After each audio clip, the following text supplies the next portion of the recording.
Assalamualaikum warahmatullahi wabarakatuh. Alhamdulillah bisa berjumpa lagi bersama channel Mencari Barokah TV.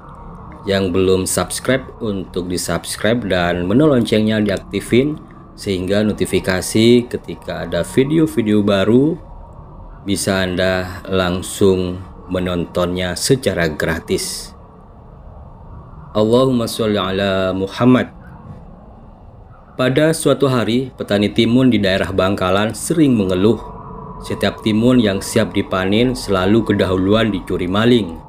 Begitu peristiwa itu terus-menerus terjadi. Kejadian yang memilukan ini membuat petani timun tidak sabar lagi. Setelah bermusyawarah sesama petani, maka diputuskan untuk sowan atau silaturahmi ke Kiai Kholil. Sesampainya di rumah Kiai, sebagaimana biasanya, Kiai sedang mengajar kitab Nahwu. Kitab tersebut bernama Jurmiyah, suatu kitab tata bahasa Arab tingkat pemula. Assalamualaikum Kiai, ucap para petani serentak.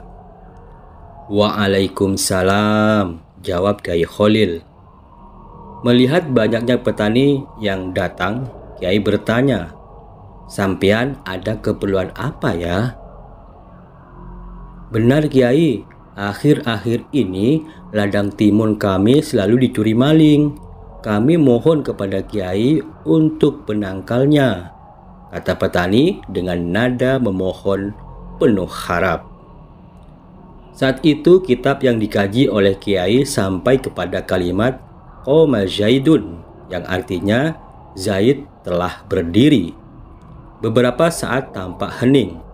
Tiba-tiba Kiai Kholil berbicara sambil menunjuk kepada huruf Qoma Zaidun. "Ya, karena pengajian ini sampai kepada Qoma Zaidun, ya Qoma Zaidun ini saja dipakai sebagai penangkalnya," seru Kiai Kholil dengan tegas dan mantap. "Sudah Kiai," ujar para petani sedikit tampak ragu. "Ya sudah," jawab Kiai Kholil menandaskan. Merasa puas dengan penangkal dari Kiai Kholil, para petani pun pulang ke rumahnya masing-masing. Keesokan harinya, seperti biasa, para petani pergi ke sawah.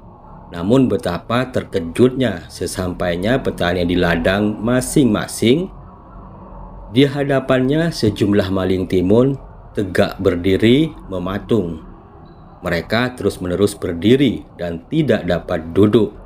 Tak ayal lagi semua maling timun yang merajalela selama ini dapat diketahui dan ditangkapnya. Lama-kelamaan berita tertangkapnya maling yang tidak bisa duduk ini tersebar luas. Sungguh pun pencuri telah tertangkap namun masih tetap berdiri. Beberapa orang berupaya untuk menundukkan namun sia-sia belaka. Maling timun tetap berdiri dengan muka pucat pasi. Sementara orang yang menonton semakin lama semakin banyak.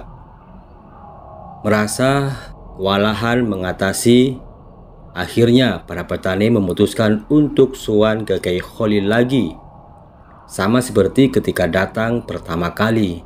Setelah berbincang-bincang sejenak, Kiai Kholil memberi segelas air penangkal. Setelah para petani mendapat air penangkal, segera pamit lalu pulang. Air penangkal kemudian dipercikkan kepada maling yang tidak bisa duduk. Sungguh luar biasa. Hanya sekali percik semua pencuri jatuh terduduk, lunglai di tanah. Dengan suara iba semua pencuri minta ampun dan mengakui kesalahannya. Mereka berjanji tidak akan mencuri lagi. Maka sejak kejadian itu tidak pernah terjadi pencurian timun lagi. Para petani bersyukur karena ladangnya menjadi aman. Sebagai rasa terima kasih kepada Kiai Kholil, para petani sepakat menyerahkan hasil panen timun ke pesantren. Berdokar-dokar timun mendatangi pesantren. Sejak itu, para santri kebanjiran timun. Seluruh pojok pesantren dipenuhi dengan timun. Jadi sebuah catatan, sungguh suatu kisah yang indah dan fantastik. Ucapan Kiai Kholil selalu didengar Allah. Tak pernah Allah mengecewakannya. Oma Zaidun hanya sebaris huruf, tak ada daya dan kekuatan siapapun dapat mengucapkannya, tetapi sang pengucap huruf yang lebih penting. Kiai Khalil berbeda dengan kita. Ucapan kita hambar dan diremehkan Allah karena kita gelap dan arogan. Sedangkan Syekhona tidak. Ucapannya adalah kenyataan. Kehendaknya adalah wujud nyata kapan saja. Baik, terima kasih saya ucapkan yang sudah menonton video ini.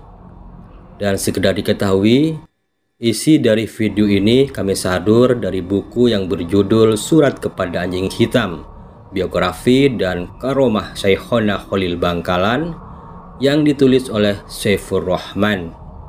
Terima kasih. Wassalamualaikum warahmatullahi wabarakatuh.